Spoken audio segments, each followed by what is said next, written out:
Gövherim kaşımda pervana, gövherim yarım bolsun mana, dünyada bir seni seyyana.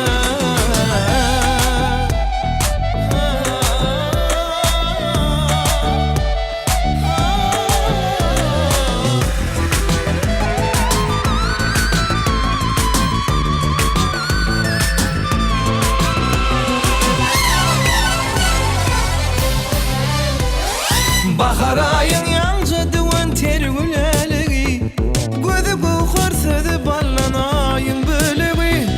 Bul ömrümü göremok min sen eyleligi, yaş yürümün arzulan sensin kuhurum. Kalam kaşın aydın, akçı yüzün aydın, dilegin Hudaydan.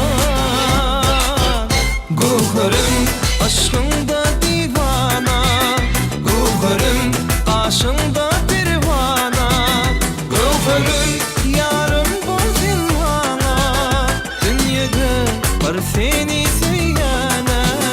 Gövherim aşkında divana, gövherim aşkında pervana, gövherim yarım bolsun mana, dünyada bir seni seyyana.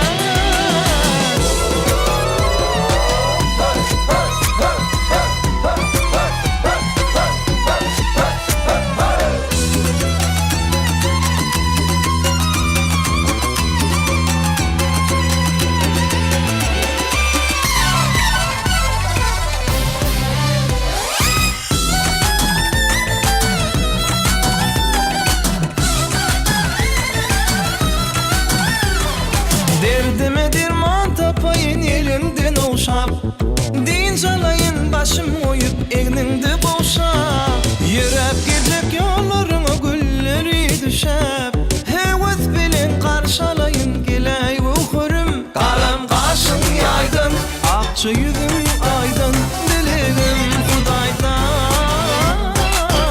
Gövherim aşkında divana, gövherim kaşında pervana, gövherim yarım bolsun mana, dünyada bir seni seyyana.